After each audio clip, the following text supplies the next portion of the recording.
yang menjadi pertanyaan publik, apa alasan dari Pak Irwan Dai kan termasuk di F16 yang ikut tidak membahas APBD perubahan. Jadi yang menjadi pertanyaan publik, alasan F16 tidak membahas APBD perubahan apa? Silakan, Pak. Ya, terima kasih. Assalamualaikum warahmatullahi wabarakatuh.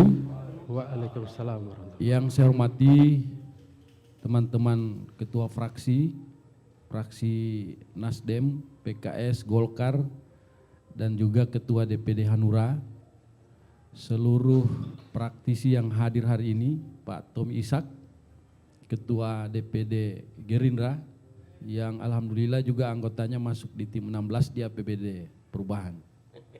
Tapi beliau sudah instruksikan untuk mengawal APBD 2023. Dan paling istimewa malam ini adalah Panglima Pak Ishak Diputo, yang merupakan tokoh Provinsi Gorontalo, yang alhamdulillah malam ini memberi ruang bagi kami untuk hadir di tempat ini dalam rangka menjelaskan terkait apa yang terjadi di Kabupaten Gorontalo. Sehingganya apa yang disampaikan oleh Pak Hadi tadi terkait kenapa alasan bahwa kami tidak hadir dalam pembahasan APBD, sebenarnya awalnya kami hadir, ya. Mulai dari tanggal 19 September itu sudah masuk surat pengantar, ya, untuk KUA PPAS untuk pengantar APBD yang meminta paripurnanya itu malam, tapi siang. Tapi karena mendadak, maka lewat rapat pimpinan fraksi itu digeser harinya ke hari Selasa besoknya, karena hari Senin itu mepet, digeser ke hari Selasa. Maka tidak beroleh persetujuan karena bupatinya sudah ke Jakarta. Pada saat itu Pak Bupati sudah harus ke Jakarta, ya. Kami tidak tahu juga beliau ada urusan apa di Jakarta, tetapi kalau memang beliau ingin mendahulukan kepentingan rakyat harusnya bertahan dulu sampai besok hari Selasa. Tetapi beliau berangkat sehingga APBD perubahan ini tertunda pengantarnya minggu depan hari Senin tanggal 26.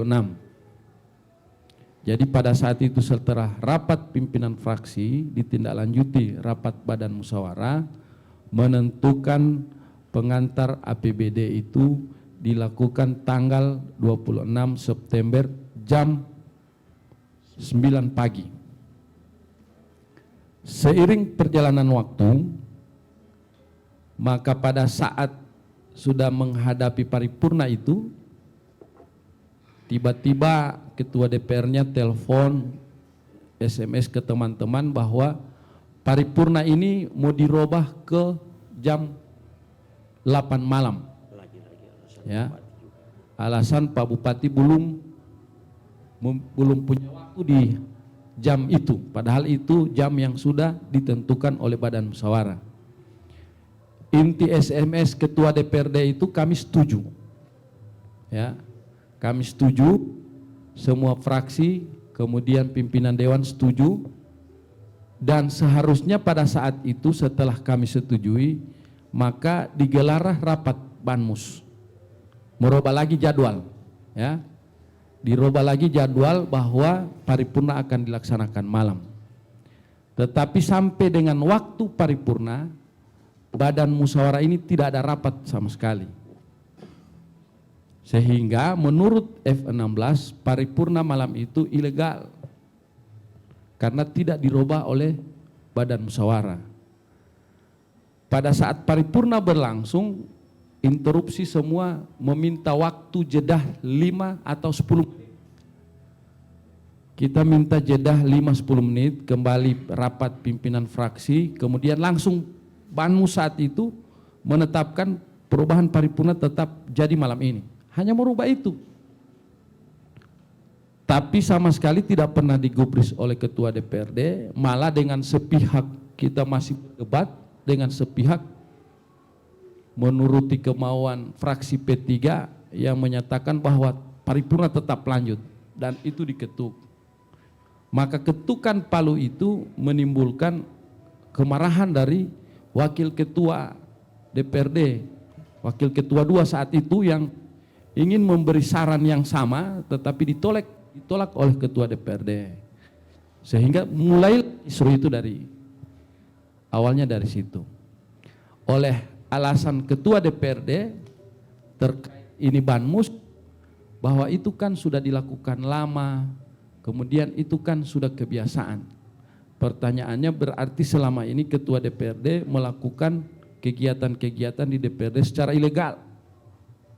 Ya. Karena rapat Banmus itu menghasilkan daftar hadir, secara administrasi itu harus ada berita acaranya, itu secara administrasi harus dihasilkan. Dan itu ketentuan tatib diatur melalui badan musyawarah. Pasal 101 itu jelas, ya, mengisyaratkan bahwa semua kegiatan rapat di DPRD diagendakan lewat badan musyawarah. Nah, kisru itu terjadi, maka kami langsung ke ruangan wakil ketua DPRD berharap ada penyelesaian masalah, ya. Tetapi sampai selesai paripurna tidak ada semacam fasilitasi yang dilakukan oleh ketua DPRD untuk bagaimana kita sama-sama mulai melakukan pembahasan. Malam-malam itu langsung dijadwalkan mulai besok sudah harus dilakukan pembahasan APBD.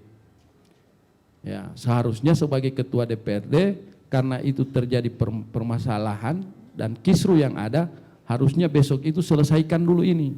Kita duduk bersama dulu, malah fraksi PKS dari kami sudah menawarkan, apa tidak sebaiknya kita duduk bersama selesaikan dulu masalah yang ada. Tidak digubris juga, ya, tidak digubris, mereka tetap ngotot bahas ini APBD sudah harus selesai.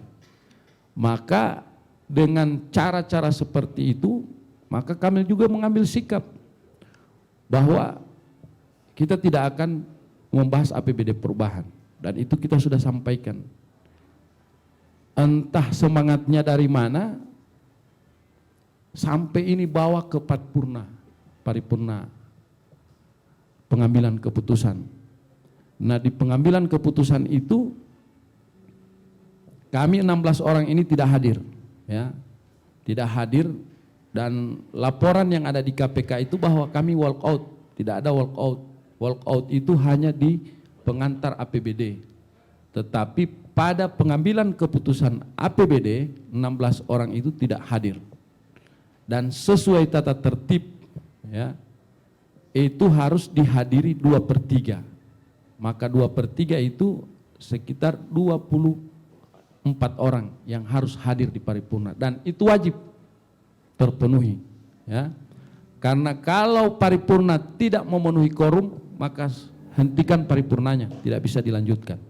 Itu hak istimewa yang dimiliki oleh DPRD, dan itulah di mana kedudukan DPRD sama dengan pemerintah daerah dalam rangka pengambilan keputusan dan kebijakan pemerintah daerah, ya. Jadi yang namanya APBD maupun perda-perda lahir harus sama-sama lahir dari DPRD dan pemerintah daerah.